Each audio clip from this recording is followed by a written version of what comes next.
Fight से जीवन में मंगल होने वाला नहीं है। एक बात याद रखना, पूरी जिंदगी को पवित्र बनाना पड़ेगा। बहू ने कहा कि महाराज, हम यदि अपने घर में कुछ करते हैं तो हमारी सासू, हमारे ससुर जी कहते हैं लिमिट क्रॉस हो रही है। हमसे कहा जाता है फ्रीडम ज्यादा मिल गया है, स्वतंत्रता ज्यादा मिल गई है। यह बातें बोली जाती हैं महाराज। और जब यही बातें हमारी ननन जब ससुराल से पीहर आती है ना, तो यही माँ उसे समझाती है कि बेटा ससुराल में कैसे रहना, ससुराल की हुकूमत कैसे करना, ज्यादा सास से दबना नहीं, झुकना नहीं।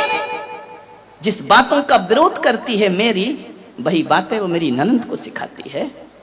बहुत पीड़ा होती है महाराज, बहुत दर्द होता है महाराज। ये दोहरे मापदंड क्यों है हमारी माताओं के बीच में? मैं जानता हूं एक ऐसी सास को, वो मेरे दर्शन करने को आई। मैंने कहा अम्मा जी सुखी हो? अरे बोले सुखी तो हूं महाराज, बस एक दुख है। मैंने कहा क्या दुख है? बोले जो बहू आई है ना, तो मैंने कहा क्या हो गया उसको? अरे बोले कोई तमीज नहीं, माँ बाप ने कुछ नहीं सिखाया उसको। तो मैंने कहा तू सिखा दे। अरे बोले महाराज देखने गए थे, शादी की थी जब तो बड़ी सुशील लग रही थी, 8 बजे तक सो के नहीं उठती है, पूरा घर उठ जाता है, वो सोती रहती है, बड़ों को बड़ा नहीं समझती, छोटों को छोटा नहीं समझती, बड़ी बेरुखी से बात किया करती है। बहुत दुखी हूं महाराज, जब से ये बहू आई है मेरे जीवन में नरक हो गया। मैंने कहा और मामा जी बेटियां कैसी हैं? अरे बेटियां, अरे क्या बताऊं महाराज, क्या किस्मत लेकर आई हूं मैं, क्या पुण्य कमाए थे किस जन्म में। मैंने कहा क्यों क्या हुआ? बोले ऐसे कंवर साहब मिले हैं, ऐसे कंवर साहब मिले हैं। मैंने कहा कैसे मिले हैं? अरे हीरा है हीरा। मैंने कहा कैसा हीरा? बोले बेटी को उठने तक नहीं देता, चाय बना के दे देता है, और जो बेटी कहती है वही करता है। कौन से जन्म में मैंने ऐसे पुण्य कि ये दोहरे मापदंड। बहू को कहती है किस्सों के समय पे नहीं उठती, और दमाद से कहती दमाद हीरा है। बेटी की जुबान पे बात नहीं आती और कंवर साहब पूरा कर दिया करते। पिक्चर दिखाने ले जाते हैं, घुमाने ले जाते हैं, बाहर खिलाने ले जाते हैं। तर गई महाराज बेटियों की तरफ से। तो मैं ध्यान रखना, तू तर नहीं गई, तू मर गई, ध्यान रखना। विचार ये स्थिति हमारे घरों की। बहू के लिए उसी चीज पर पाबंदी और बेटी के लिए उसी चीज की शिक्षा। ये दोहरे मापदंड नहीं चलेंगे, ध्यान रखिए। निवेदन है मेरा, मैं ससुर से और सासुओं से निवेदन कर रहा हूं, दोहरे मापदंड मत रखिए। एक जानते हो, एक महिला मंदिर आई, अम्मा जी रास्ते में मिली, नमोस्तु महाराज, प्रणाम प्रणाम। उनका अम्मा जी बड़ी खुश दिख रही है। बोले बहुत खुश हूं महाराज। मैंने कहा क्यों? मैंने कहा कितने बच्चे हैं तुम्हारे? बोले 4 बेटियां हैं। 4 बेटियां सुखी हैं? सुखी तो क्यों नहीं रहेंगी? जब मैंने उनकी शादी की थी ना, तो महाराज क्या बताऊं तुम्हें, मेरा भी दिमाग ऐसा चला। मैंने कहा अपनी लड़कियों की शादी वहां करूंगी जिस घर में सास नहीं हो, और सास नहीं है तो हुकूमत अपने हाथ में। इतनी मैंने कहा 4 मिल गए, ऐसे हमारे 4 मिल गए, राम लक्ष्मण भरत शत्रुघ्न से। सास नहीं है उस घर में। इतना राज करती हैं हमारी बेटियां, जो कहो वो होता है। तो मैंने कहा अम्मा जी और कोई कमी जिंदगी में? बोले एक कमी है। मैंने कहा क्या? बोले जो हमारा लड़का है ना। मैंने कहा हाँ। बोले 35 साल का हो गया। समझ गए क्या? ऐसी बातें आपको डायरेक्ट समझ में आती है। बोले 35 साल का हो गया महाराज। तो मैंने कहा हो गई नहीं। अरे बोले ऐसा नहीं, अभी तक कुंवारा बैठा है, शादी नहीं हो रही उसकी, बस एक तकलीफ है। मैंने कहा अम्मा जी लड़की देखने वाले नहीं आते क्या? बोले बहुत आते हैं, रिश्ते तो इतने आ रहे, लाइन लगी है। जो आता है लड़के को देखता है, घर जाता है, कहता जवाब देंगे, आज तक जवाब ही लौट के नहीं आता है। हम इंतजार ही करते, कुंडली भी मिल जाती है, लेकिन शादी नहीं हो रही है। मैंने कहा अम्मा जी नहीं होगी। बोले क्यों, कोई शनि की दशा लगी है क्या? मैंने कहा दशा नहीं लगी, दशा बैठी है। बोले मतलब क्या है?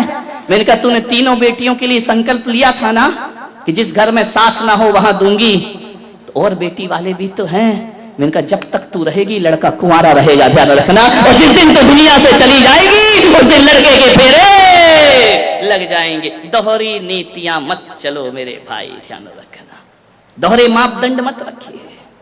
बेटी के लिए अलग व्यवहार, बहू के लिए अलग व्यवहार। बेटी 4 दिन को आती है, वीआईपी ट्रीटमेंट मिलता है, बहू 24 घंटे साथ रहती है, 2 दर्जा मिला करता है। क्या बात है कि एक सास 10-10 साल की हो गई बहू, शादी हुए, आज भी उसे बहू ही समझती है, ध्यान रखना। आज तक उसे बेटी नहीं समझ पाई, आज तक उसे बहू का ही दर्जा दिया जाता है, आज तक वो पराया जीवन ही जीती है। मान्यवर, आपके घर में नहीं है, मैं आशीर्वाद प्रदान करता हूं, अच्छा घर हो, लेकिन कहानी उन घरों की है जहां बहुएं प्रताड़ित की जाती हैं, ध्यान रखिए। कोई जरूरी नहीं है कि बहू ही सास को प्रताड़ित करती हो, सास भी कुछ कम नहीं है मेरे भाई, ध्यान रखना, ये भी बहुओं को बहुत उलाहने दिया करती हैं। मानो बहुएं, ताली तो बजा दो, आज तुम्हारे पक्ष में बोल रहा हूं मैं, ध्यान रखिए। कौन बोला आज किसने सद्बुद्धि दे दी? बहुत बढ़िया, जय हो पंचम काल की। विचार बहुत परेशान होती है, आज बहुओं की स्थिति वह है घरों में। उस बहू ने कहा महाराज बहुत पीड़ा होती है हमें भी, हम भी परिवार छोड़ के आए हैं, हम भी इस घर को अपनाते हैं, लेकिन इस घर ने हमें आज तक अपनाया नहीं। क्या होता, क्या फर्क पड़ता है? एक बात बताओ, सासुओं से मैं पूछता हूं, बेटी कब आती है तुम्हारे घर में गर्मी की छुट्टियों में? यहां रोज नाश्ता कौन बनाता है? बेटी आके बनाती है, बहू बनाती है? बहू बनाती है ना। रसोई कौन बनाती है? बहू बनाती है। चलो नौकरानी होगी, निर्देश तो बहू देती है ना, देखती है ना। बीमार हो जाओ तो बहू आके पूछती है, बीमार हो जाओ तो दवाई भले झुंझला के दे, गुस्से से दे, देगी बहू ही, पड़ोसिन देने वाली नहीं है, ध्यान रखना। कुछ भी करेगी, तकलीफ हो, दुख हो, संकट हो, बहू ही साथ में आती है। बेमन से आए या मन से आए, साथ तो बहू ही देती है ना। सुबह से उठती है, तुम्हारी व्यवस्था करती है, नाश्ता बनाती है, खाना बनाती है। एक बात ध्यान रखो, आप ईमानदारी से बताना, एक संत की सभा में बैठे हैं, बहू ज्यादा काम करती है या बेटी ज्यादा काम करती? ईमानदारी से बताना, बहू ज्यादा काम करती है ना, तो उसके बाद भी बेटी प्यारी क्यों लगती है, बहू प्यारी क्यों नहीं लगती है? वह उससे ज्यादा काम करती है, उससे ज्यादा ख्याल रखती है। बेटी तो 4 दिन को आती है, बहू जीवन भर साथ रहा करती है। एक बात याद रखना, भारतीय संस्कृति में किसी भी बेटी को लक्ष्मी नहीं कहा जाता है, बल्कि बहू को लक्ष्मी कह करके बुलाया जाता है, ध्यान रखना। किसी बेटी को किसी ने लक्ष्मी कहा है, कन्या भले कह दिया जाए, लेकिन लक्ष्मी का रूप नहीं दिया जाता है। रक्षा बंधन पर बेटी की जरूरत पड़ती है, लेकिन दीपावली जब आती है तो बेटी की नहीं, हाथों में दीप लिए हुए बहू शोभा दिया करती है। दीपावली तो बहू की हुआ करती है, दीप जलाती है।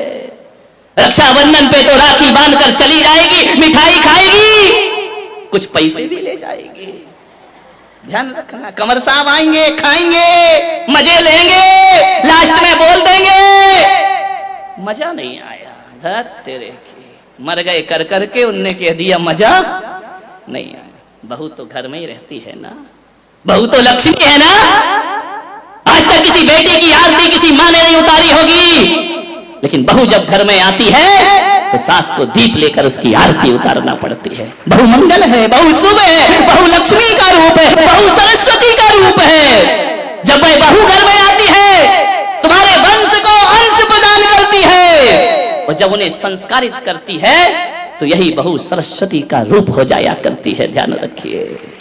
और यही बहू लक्ष्मी का रूप हो जाती। बहुओं को लात मारना यानी लक्ष्मी को लात मारना के समान पाप हुआ करता है, ध्यान रखिए।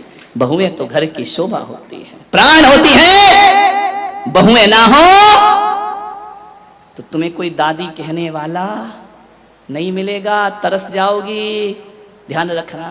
नानी में तो ना ना ना ना ना ना लिखा है, दादी में तो दे दे दे दे दे लिखा हुआ है। मानिए जितने भी रिश्ते हैं, आज तुम्हारा छोटा बेटा आज तुम ससुर जी कहला रहे हो तो बहू की वजह से, और आज तुम सासू माँ कहला रही हो तो ये रिश्ते तुमने नहीं, उस बहू ने आकर तुम्हें रिश्ते दिए हैं। और तुम्हारे वंश के अंश को यदि बढ़ाया है तो बहू ने बढ़ाया है, किसी बेटी ने तुम्हारे वंश को आगे नहीं। बहू ध्यान रखना, कितनी भी पूजा कर लेना, 1 घंटा पूजा करना, मंदिर में स्वाध्याय करना, सामायिक करना, माला फेरना, भगवान महावीर ने कहा है शरीर और आत्मा में भेद करोगी तो सम्यक दृष्टि हो जाओगी, और बहू और बेटी में भेद करोगी तो मिथ्या दृष्टि हो जाओगी। ध्यान रखना, बहू बेटियों में भेद की रेखा मत खींचिए। कितना भी प्रवचन सुन लो, कितनी भी समाज सेवा कर लो, कितना भी धर्म कर लो, यदि बहू से नफरत करती हो तो आपकी पूजा पाठ सब एक पाखंड है, एक ढोंग है, कुछ नहीं होने वाला, इससे कोई कायाकल्प होने वाला नहीं है। ये पूजाएं तुम्हें स्वर्ग नहीं भेज सकती हैं, ये पूजाएं तुम्हें मोक्ष नहीं ले जा सकती हैं। कितना भी कर लेना, समाज में बड़ी बड़ी माला पहनने से कोई महान नहीं हुआ करता है। हर एक बात याद रखना, ये समाज की मालाएं कोई हकीकत की नहीं हुआ करती हैं, 80% तो धोखेबाजी हुआ करती है। आपसे मैं निवेदन करना चाहता हूं, समाज के सम्मान में कोई व्यक्ति महान नहीं होता है, अपने घर में जो सम्मान पाता है वो दुनिया में महान हुआ करता है। अपनी बहू की नजरों में उठी हो क्या? अपने परिवार की नजरों में अच्छे बने हैं क्या? नहीं बनते हैं। दुनिया की नजरों में महान बन जाओ, कोई कीमत नहीं हुआ करती है। अपने घर की नजरों में ऊपर उठने का प्रयास करिए। मानिए, तकलीफ क्या हो जाती है? बहू लेने तुम ही जाती हो, शादी नहीं होती तो 10 जगह हाथ पैर जोड़ती हो, कुंडली मिलाती हो, मेरे लड़के की शादी करा दो। एक काम करना, युवाओं से मैं कहूंगा, शादी आदि करो ना, कुंडली मुंडली का एक अलग लफड़ा, इस चक्कर में कई कुंवारे घूम रहे हैं। मैं आपसे इतना ही निवेदन करूंगा कि अब की बार कुंडली मिलाओ तो अपनी मत मिलाना, है ना। किसी भी पंडित को दिखाना तो कहना जो लड़की मेरे घर आ रही, देख उससे मेरी माँ की कुंडली मिल रही है या नहीं मिल रही है, मेरे पास उसे कितना रहना है, सबसे ज्यादा तो सासू के साथ गड़बड़ घर वहीं से होता है। क्योंकि जो बहू आएगी अधिक से अधिक समय भाई परिवार में गुजारती, तुम्हारे साथ कितना गुजारेगी? सुबह जाओगे थके हारे दुकान जाओगे, शाम को लौटोगे दुकान से, रात को घंटे 2 घंटे बात करोगे, फिर नींद लग जाएगी, फिर चले जाओगे। गड़बड़ तो महाभारत कहां से शुरू होती है? बहुओं से और सासुओं से। मान क्या तकलीफ हो जाती है बहू के आने पर? एक बात बताओ, तकलीफ केवल इतनी है कि एक मां अपने बच्चे को, अपने बेटे को अपने अनुसार पालती है, अपने अनुभव से पालती है, अपने जीवन की दिशा से, दृष्टिकोण से पाल के बड़ा करती है। बच्चा मां के अनुसार पलता है। स्कूल से आता है, मम्मी मेरा बैग कहां है, मम्मी मेरे जूते कहां है, मम्मी मेरे कपड़े कहां है, मम्मी मेरा खाना कहां है, मम्मी को ढूंढता है बच्चा। जब तक शादी नहीं होती, ध्यान रखना, मम्मी को ही तो ढूंढता, मम्मी मम्मी हर चीज में मम्मी, बाजार चलना मम्मी, शॉपिंग करना मम्मी। ध्यान रखना, हर जगह मां के साथ घूमता है बच्चा। एक बात याद रखना, हर जगह वह मां को तलाशेगा, तकलीफ नहीं होती वहां।